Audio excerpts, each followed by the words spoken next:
पागलाना सवाल लग रहा है ये कि भाई पंखा बंद है, फील करो हवा आ रही है। तो पता चला कि माइंड से आप जो सिग्नल देंगे बॉडी को, बॉडी वैसी ही फील करेगी। ORIC जी जी, वो क्या काम करती है एग्जैक्टली, और वो इनोवेशन एंड ट्रेडिंग ये सब, इसका पूरा आप जरा डिटेल में बताएं। कह रहे कि नहीं वो रजिस्टर्ड पाकिस्तान में नहीं करा रहे, वो LLC चल रही है, वो बाहर रजिस्टर्ड मतलब कर रहे हैं। फॉर्मेशन ऑफ कंपनी का ग्राफ जो है वो कराची का कम हो रहा है और हम ये जानना चाहते हैं वजह क्या है। जितने भी एकेडमियाँ हैं वो कहती हैं कि हमारे बच्चे बहुत अच्छे हैं, इंडस्ट्री लेवल के हैं। इंडस्ट्री कहती है कि एक वहाँ से बच्चे अच्छे नहीं आ रहे हैं। प्रोडक्ट रिसर्च कर ली, देख लिया और अपनी इंडस्ट्री को वहां तक पहुंचा दिया। वो यहाँ से प्रॉब्लम लेकर गए, उन्होंने बना दिया। हमारे हर त्योहार का जो प्रोडक्ट है सेलिब्रेशन का, वो चाइना से आता है। सारे स्किल्ड पे जो स्टूडेंट भी हैं, सीनियर्स भी हैं, जूनियर्स भी हैं, उनको क्या रिकमेंड करेंगे किस स्किल को सीखे ताकि थोड़ी अर्निंग हो जाए? सबको नौजवानी चाहिए, चाहे आर्मी में भर्ती होना है, 16 साल का लड़का चाहिए। अल्लाह ताला को भी जो है जवानी की इबादत पसंद है। अस्सलाम वालेकुम रियाज भाई, कैसे हैं आप? वालेकुम अस्सलाम तहसीन इस्लाम साहब, कैसे हैं आप? बहुत बहुत शुक्रिया, माशाल्लाह बहुत ज़बरदस्त सेटअप है आपका और आपको तो फॉलो करते हैं, देखते हैं, बड़े ज़बरदस्त टॉपिक्स पे आप जो है प्रोग्राम्स कर रहे हैं, पॉडकास्ट कर रहे हैं। ख़ास तौर पे आपका जो 100 स्किल के ऊपर जो आपने पॉडकास्ट किया और काफ़ी फ़ायदा हुआ व्यूअर्स को हमारे, तो कॉन्ग्रेचुलेशंस फॉर दिस के 100 व्यूअर्स स्किल्स पे आपने ये काम किया। नहीं, बहुत आपके साथ बैठ के ही बड़ी खुशी हुई। बड़ा हम 2-3 दफ़ा हमारी रिजेक्शन भी हुई, लेकिन फाइनली आज हम बैठ भी गए। हाँ, वो असल में बस ये है कि वक्त के साथ साथ जो है ना हमारी मसरूफियात ऐसी है कि कहीं ना कहीं जो है वो फिर इंगेज हो जाते। तो इंशाल्लाह ताला ये आपने अपॉर्चुनिटी दी है हमें। नहीं, आपके साथ तो प्लेटफॉर्म है, आपके साथ तो बिल्कुल बैठना था। मुझे आपकी जर्नी भी लोगों को बतानी थी कि बड़ी माशाल्लाह से बड़ी इंस्पायरिंग थी। दूसरा ये था कि यार मुझे जो सबसे अच्छी चीज़ लगी थी, दुनिया ऑनलाइन की दुनिया में जा रही है, कोई डॉक्टर बनता है, कोई इंजीनियर बनता है। मतलब हमारे कल्चर में जो है ना लोगों ने टीचर बनना छोड़ दिया है, क्योंकि वो शायद पैसे की वजह से या इस वजह से। तो पहले तो मैं जानना चाहता हूँ कि आपने टीचर ही क्यों सेलेक्ट किया, इसके अलावा क्या एक्टिविटीज़ हैं? या तो बल्कि आप शुरू से अपनी जर्नी बताएं, कहाँ से एजुकेशन हासिल की, कहाँ धक्के खाए, फिर आज इस मकाम पे पहुँचे। बिल्कुल ऐसे ही है। और अगर जर्नी शुरू करें तो I was born in Karachi में ही पैदा हुआ मैं। 1984 that was the sun। अरे सर, सेम है। तो जुलाई तो नहीं है आपका भी? मैं मार्च में तो आप छोटे हो गए माल से। तो 1984 से जर्नी स्टार्ट हुई। जैसे कि नॉर्मली होता है कि स्कूलिंग शुरू हुई। स्कूलिंग में ये था, हमारी वालदा ने बड़ी एफर्ट की कि शुरू में बहुत सारी चीज़ें से आजकल जैसे कि बच्चे जो हैं वो नर्सरी, KP1 KP2 वगैरह ये सारी चीज़ें मैंने घर में पढ़ ली। तो at the age of 4 school join कर लिया। और हमारा स्कूल है scholar secondary school, English medium, sector 11.5 में था, औरंगी टाउन में। तो उसके बाद मैट्रिक 99 में साइंस में मैट्रिक करने के बाद जो क्या कहते हैं, मैट्रिक 2000 में किया आपने? 99 में किया? 99 में किया था। सही, साथ 14 साल में। अब तो 14 साल में तो खासा अलाउ ही नहीं है, 15-16 साल का बच्चा होना चाहिए, तो फिर उनको डॉक्यूमेंटेशन होती है। 16 साल हो गए ना। हाँ, 84 के हिसाब से मैंने भी 99 में किया। 99 में किया तो मतलब 84 तकरीबन 15 साल। 99 में तो डिग्री मिल गई ना? मिल गई नहीं, मुझे 2000 में मिली। हाँ, 99 में मिल गई। तो 99 में पास आउट हो गए क्या कहते हैं स्कूल से। अच्छा, स्कूल में फिर कॉलेज में एडमिशन में आपको पता है कि 6 महीने का जो है वो एक आता है जिसमें एडमिशन प्रोसेस वगैरह ये वो। तो जहन में था, पतले दुबले से तो फिर बॉडी बिल्डिंग स्टार्ट की, फिर आगे चलने के लिए इंग्लिश लैंग्वेज स्टार्ट किया। हमारे जो बड़े भाई थे वो काफ़ी मोटिवेशन हमें देते थे और काफ़ी उन्होंने जो है उनका एक किरदार रहा है हमारी परवरिश में भी, वालदा का भी। तो 1990 में जब आई वाज 5 या 6 ईयर्स ओल्ड तो मेरे वालिद साहब का इंतकाल हो गया था। तो वो एक तरीके से फैमिली के लिए एक हार्ड टाइम या टफ टाइम हम कह सकते हैं, जब आपके घर के एक मेन पिलर्स जो हैं वो ना हो। तो मैं छोटा था, तो बहरहाल अल्लाह ताला बेहतर है, हर मददगार है, तो वो चीज़ें चलती रहीं।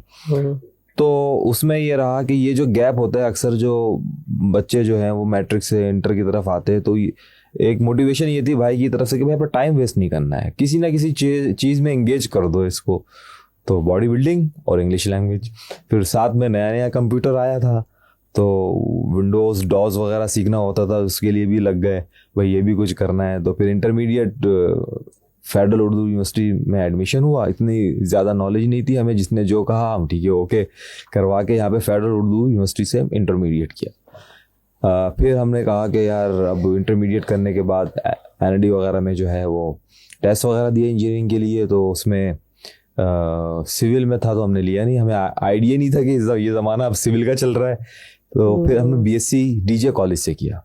तो DJ कॉलेज से फ़खरिया बात ये है कि डॉक्टर अब्दुल कदीर का भी BSc DJ कॉलेज से था, और जो हम 2003 में जो है तकरीबन BSc हम लोग कर चुके थे. तो एक वक्त ऐसा है कि डॉक्टर अब्दुल कदीर साहब भी DJ में आए, स्पॉन्सर किया करते थे, उनकी एक तकरीर सुनते थे, तो उनके पीछे खड़े होकर तस्वीरें खिंचाना बड़ी इंस्पायरिंग थी. और डॉक्टर अब्दुल कदीर खान साहब एटम बम का जो है मतलब तजुर्बा, वो सारी चीज़ें, तो एक हीरो के साथ, और वो वहाँ के अलुमनाई थे. तो BSc के बाद फिर कराची यूनिवर्सिटी का सफ़र हुआ, तो अप्लाइड फिज़िक्स में एडमिशन लिया हमने, MSc अप्लाइड फिज़िक्स में. वहाँ पे स्टडी की, लेकिन दरमियान में हमने थोड़ा जॉब शुरू किया वतीन टेलीकॉम में. वतीन टेलीकॉम में as a sales executive SME corporate sector. अच्छा, साथ साथ क्या चीज़ चल रही थी, टीचिंग चल रही थी, होम ट्यूशंस, कोचिंग सेंटर में पढ़ाना. क्योंकि उस ज़माने में जो था कि अर्निंग रिसोर्सेज क्या हो, मतलब आप लड़कों के लिए तो होता है कि कुछ ना कुछ पॉकेट मनी निकालनी है, आपने करना है कुछ ना कुछ. तो ये एक बड़ा आसान सा रिसोर्स था कि भाई आप ट्यूशन्स पढ़ाएं. होम ट्यूशन्स में अच्छे पैसे मिल जाते थे एरिया वाइज, मतलब जिस तरीके से डायनामिक्स है कराची की. हाँ, तो एक मार्केट है ये भी कि कहाँ ज़्यादा पैसा मिलेगा, कहाँ कम मिलेगा, सब मिल जाते थे. तो जिस तरीके की पढ़ाई थी तो उस हवाले से जो है यूनिवर्सिटी से जो है वो बच्चों को पढ़ाते हुए फिर और कोचिंग सेंटर ज्वाइन किया. कोचिंग सेंटर चलाए भी, बहुत ऑर्गेनाइजिंग में भी रहे. तो फिर उसके बाद जो है जब हमने जॉब शुरू की तो हमें आइडिया हुआ, जब वतीन टेलीकॉम में इंडस्ट्री सर्च कर ली, वहाँ पे सेल्स एग्जीक्यूटिव की जॉब थी. और फिर पता चला बड़े CEO वगैरह से मिलना होता था, कंपनी के हेड से, क्योंकि डिसीजन मेकर जो होता है जो पैसे देगा. मिसाल के तौर पर आप किसी भी प्रोडक्ट को लेके जाएंगे मार्केट में, तो चाहे वो IT की प्रोडक्ट हो तो IT का हेड मिलके उसकी इंस्पेक्शन तो कर लेगा, लेकिन जो असल मतलब उसके हाथ में पावर नहीं है कि वो 1000 रुपये का भी चेक लिख दे. वो है CEO या मालिक या MD जिसके हाथ में डिसीजन मेकिंग, तो उनसे मिलना. तो वहां से जो एक स्किल सीखी कि कन्विंस करना, और फिर गार्ड से लेके CEO तक का सफर है विदाउट लीड. अभी तो लीड जनरेशन बड़ी आसान हो गई है, AI का दौर है, बहुत सारे प्लेटफॉर्म ऐसे मिल गए हैं आपको कि आप आराम से जो है मतलब डाटा कलेक्ट कर सकते हैं, ये कर सकते हैं. और सेल्स में टारगेट होता है. अच्छा, और उसमें आपने जो 3 बजे रिपोर्टिंग करनी है अपने मैनेजर को, और एक मंथली टारगेट है वो मीट करना है. तो इसमें ये होता है कि भाई डिसीजन मेकिंग से मिला तो बड़ा आइडिया हुआ. मैंने कहा कि यार ये तो कराची में इतनी खूबसूरत इंडस्ट्रीज हैं, बहुत ज़बरदस्त किस्म के जो हैं वो ऑफिसेज हैं, चिल माहौल है, लेकिन every city is a hot city. कि भाई ये IT का डायरेक्टर तो है लेकिन इसके पास डिसीजन मेकिंग नहीं. तो वहाँ से माइंड चेंज हुआ कि मुझे भाई बिजनेस करना, MBA करूँगा मैं सीखूंगा कि ये होता क्या है. तो MBA मैंने किया. फिर MBA के बाद फिर फर्दर स्टडी करने के लिए मैंने MS मैनेजमेंट साइंस में किया, और फिर मैं लेक्चरर में आ गया.